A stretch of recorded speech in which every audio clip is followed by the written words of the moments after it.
Even if you don't live in Western Australia, the name Harley Reid has been everywhere.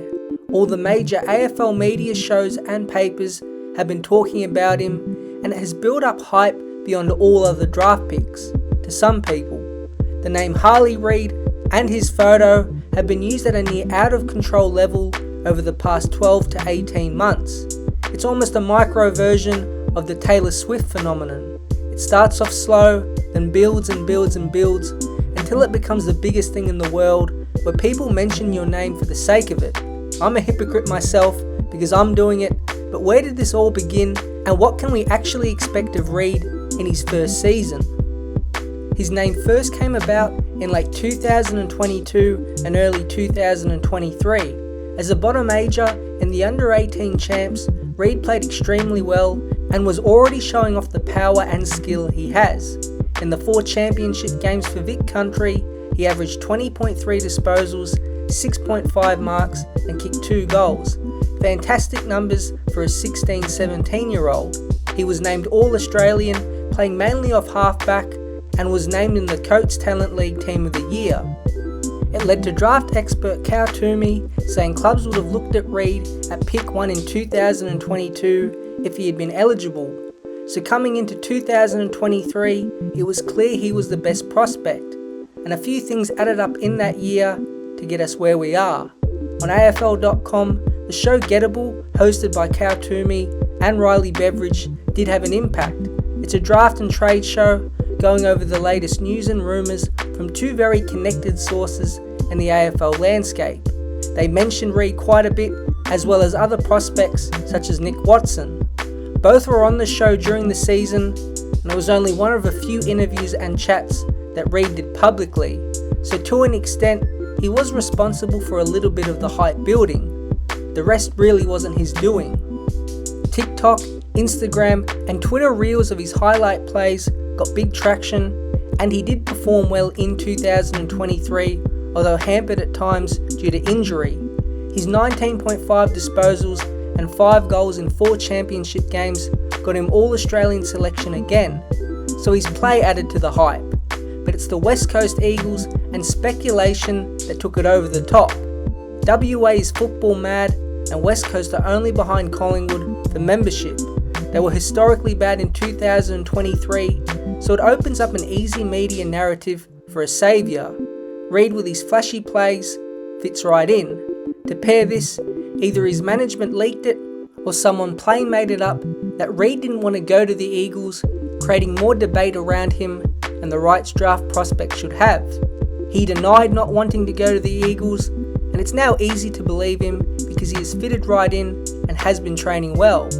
But all this build up on draft night and his name was plastered everywhere. The Eagles took him, and in WA specifically, it has been bizarre how much his name or photo has been in the papers. The coverage of him has been extraordinary. Can you remember?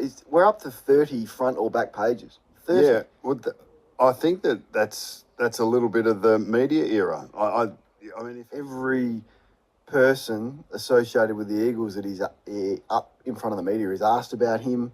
Those answers are turned into front and back page stories. I feel a bit, and once again, it's no one's fault, as I've said, because clearly that's the appetite, and that's what we want to read about. Otherwise, the news outlets wouldn't print it. So now we know why Reid is so talked about in the AFL. His play's been great and highlight worthy. He's joined a huge club who have been terrible, and the media can plug his face or name in to get a nice headline. Tick, tick, tick. Perfect recipe for hype. But in reality, what can we expect of Reid in 2024? Currently, he is the rising star favourite, so the betting people think he'll be the best young player this season.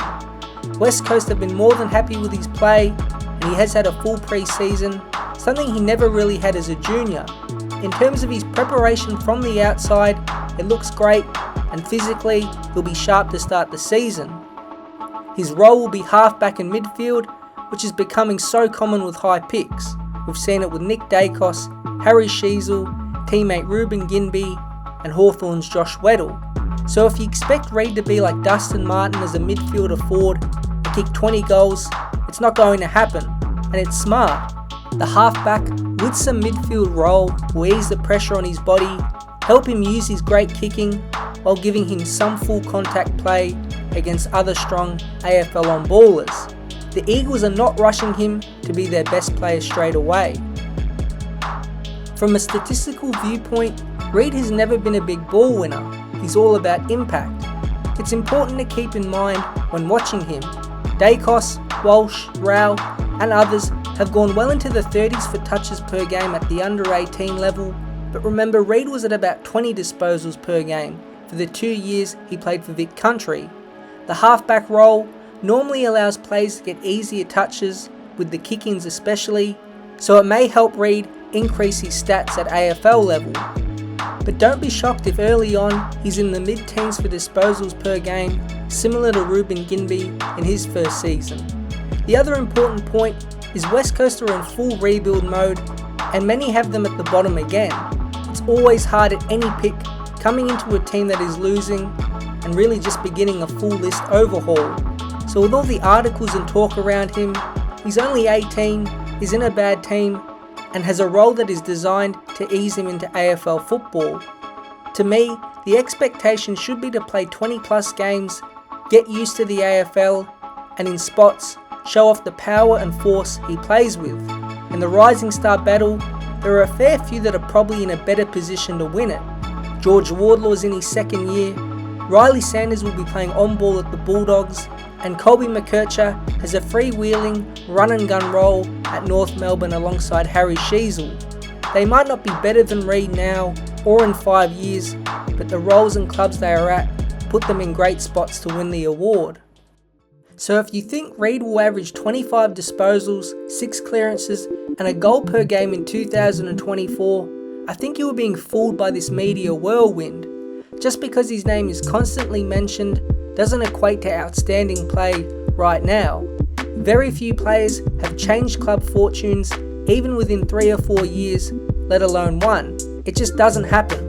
Bonampelli at the Bulldogs and Nick Dacos at Collingwood are the two that come to mind who had astronomical effects really quickly.